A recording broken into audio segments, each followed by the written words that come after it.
Sa pagbabalik ng traslasyon, pinaghahandaan ng mga otoridad ang posibilidad na marami na namang masaktan sa gitna ng siksikan ng mga deboto. Kung paano yan pinaghahandaan ng taga Manila City LGU, alamin sa live na pagtutok ni Jamie San. Jamie? Ivan, puspusa na ang paghahanda ng Manila City Hall at ng pulisya sa pagbabalik ng traslasyon ngayong taon. Nakaporma na ang emergency equipment ng Manila Disaster Risk Reduction Management Office.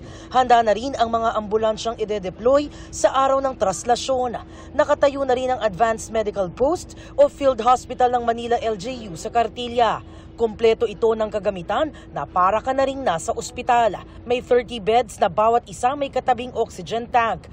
Kaya rin rumesponde ng field hospital sa mga kailangan ng critical care. May high-tech na kagamitan pa na parang nasa intensive care unit.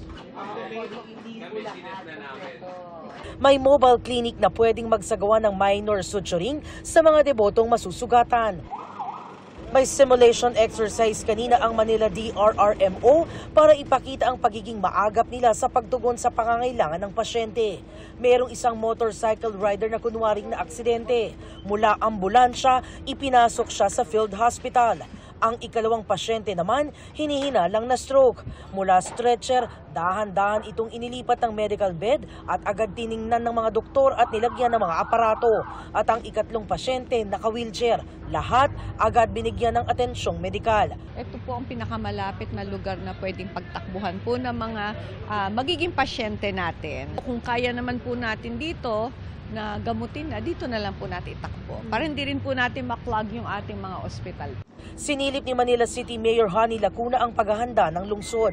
Ang Cartilla rin sa labas ng Manila City Hall ang magsisilbing command post. Dito pa lang mamomonitor na ang lahat ng daraanan ng prosesyon sa January 9. Handang-handa na po talaga tayo para sa January 8 and 9.